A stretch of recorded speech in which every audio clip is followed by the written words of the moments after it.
Hello students, welcome to the sixth lecture of chemical kinetics. In the last class we were discussing about the factors affecting the rate of the reaction. So we left out with the seventh point, that is the water concentration of the reactant. Now we'll see how this concentration vary or you can say have the effect on the rate of the reaction. So concentration of the reactant. Okay. So generally what happens, see I'm saying generally, I'm not saying always. Okay, so generally rate of reaction increase on increasing the concentration. मतलब ज्यादातर cases में क्या होता है, rate of reaction आपका increase करता है जब हम कंसंट्रेशन रिएक्टेंट की इंक्रीज करते हैं. ठीक है, ये हमारा फर्स्ट पॉइंट हो गया. सेकेंड पॉइंट ये भी हो सकता है, जरूरी मैंने कहा जनरली कहा मैंने. अब रेट ऑफ रिएक्शन आपका डिक्रीज भी कर सकता है अगर आप कंसंट्रेशन रिएक्टेंट की क्या कर रहे हैं, इंक्रीज कर रहे हैं. कंसंट्रेशन रिएक्टेंट की इंक्रीज कर रहे हैं तो आपका रेट डिक्रीज भी कर सकता है, या फिर आपका rate remains unaffected in some of the cases. कुछ केसेस में आपका रेट जो होता है वो आपका कुछ भी उस पर फर्क नहीं पड़ सकता है, वेदर आप रिएक्टेंट का कंसंट्रेशन घटाओ या बढ़ाओ. सो हम डायरेक्टली ऐसा नहीं बोल सकते कि कंसंट्रेशन ऑफ द रिएक्टेंट कि एकदम से डिक्रीज करता है जैसे हम और इंक्रीज करता है जैसे हम the concentration rate of reaction के साथ. ठीक है, तो हम जनरली बोल सकते हैं कि ज्यादातर केसेस में क्या होता है, हमारा रेट ऑफ रिएक्शन इंक्रीज करता है जब भी हम इंक्रीज करते हैं रिएक्टेंट का कंसंट्रेशन. ठीक है, रिएक्टेंट का कंसंट्रेशन इंक्रीज करते हैं. और कुछ कुछ केसेस में क्या होता है, रेट ऑफ रिएक्शन डिक्रीज करता है जब हम कंसंट्रेशन को इंक्रीज करते हैं. और कुछ केसेस में रेट ऑफ रिएक्शन आपका रिमेन अनचेंज रहता है, मीन्स अनअफेक्टेड रहता है. नाउ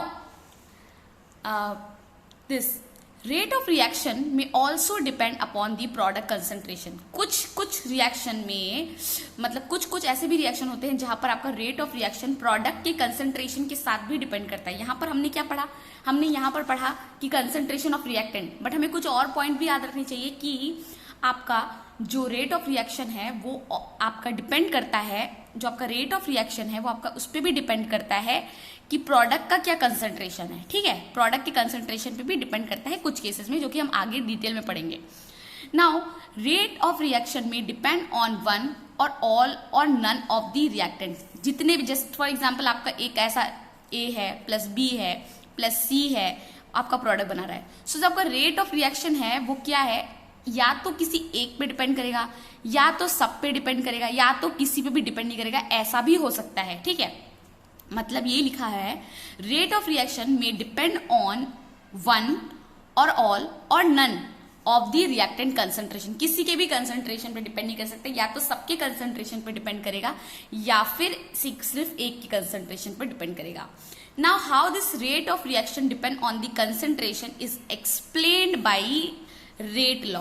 अब जो हम ये बता रहे हैं ना कि आपका रेट ऑफ रिएक्शन कंसंट्रेशन पे कैसे डिपेंड करता है, क्यों डिपेंड करता है, क्या क्या प्रॉपर्टीज होती हैं, कैसे डिपेंड करेगा, इंक्रीज करेगा, डिक्रीज करेगा, ये सारी चीज का आंसर आपको किससे मिलेगा, रेट लॉ से. तो अब हम इस वीडियो में सबसे इंपॉर्टेंट चीज पढ़ने वाले हैं जो कि आपका बेसिक है, मतलब एकदम आपका बोलते हैं ना बेस है केमिकल काइनेटिक्स का, that is the rate law और you can say rate law expression. Okay, so आप पहले जान लो कि रेट लॉ होता क्या है. ठीक है, सो बेसिकली रेट लॉ क्या बताता है, rate law explains the dependence of the rate of reaction on concentration of species in the reaction.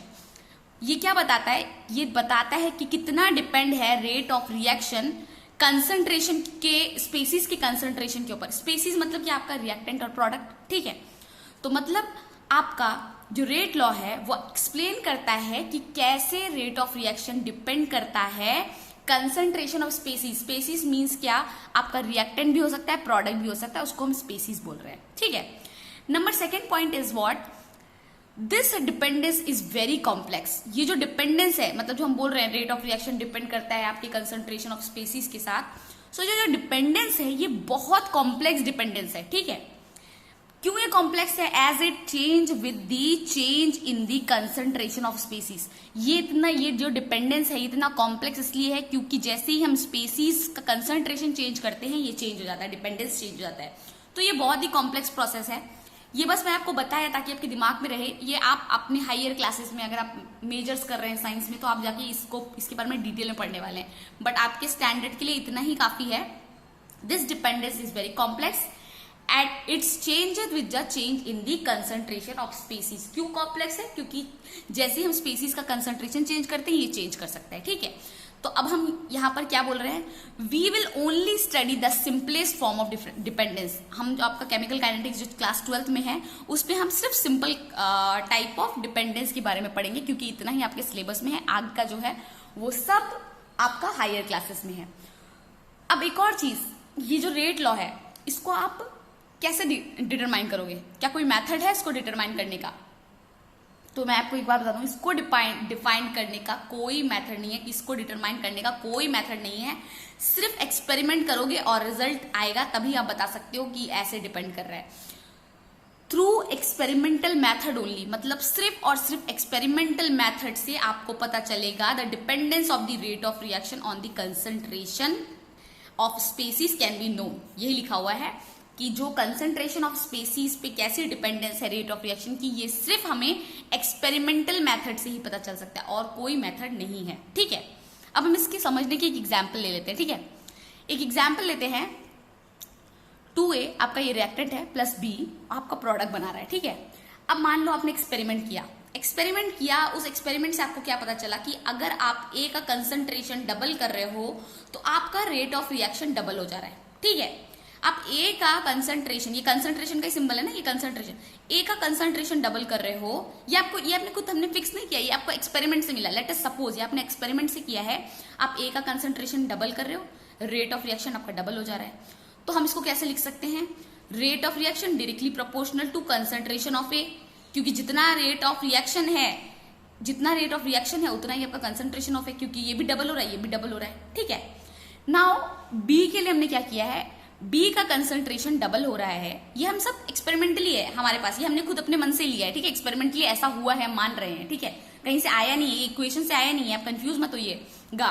ठीक है, सो क्या है, ये B का कंसंट्रेशन अगर आपका डबल हो रहा है तो आपका रेट ऑफ रिएक्शन 4 टाइम्स बढ़ रहा है। ठीक है, B का कंसंट्रेशन डबल कर रहे हो तो रेट ऑफ रिएक्शन 4 टाइम्स बढ़ रहा है। तो इसके लिए हमने रेट ऑफ रिएक्शन क्या लिखा, प्रोपोर्शनल टू B², क्योंकि अगर डबल कर रहे हो तो 4 टाइम्स बढ़ रहा है। 4 टाइम्स बढ़ना है मतलब उसका स्क्वायर कर दो, है ना, तभी तो 4 टाइम्स बढ़ जाएगा। ठीक है, तो ये हमने कर दिया। नाउ व्हाट विल सी, हम जब इन दोनों इक्वेशन को कंबाइन करेंगे तो हमको क्या पता चलेगा, हमने रिजल्ट क्या निकाला, जो रेट ऑफ रिएक्शन होता है वो आपका फर्स्ट जो भी एक्सपेरिमेंट के बारे में हम बात कर रहे थे वो प्रोपोर्शनल है A के कंसंट्रेशन टू द पावर 1, और यू कैन से A कंसंट्रेशन ऑफ A, और कंसंट्रेशन ऑफ B का स्क्वायर के कंसंट्रेशन के बराबर है, मतलब square of the concentration of B। ठीक है, तो अब ये प्रोपोर्शनलिटी कांस्टेंट को हटाने के लिए हम प्रोपोर्शनलिटी सिंबल को हटाने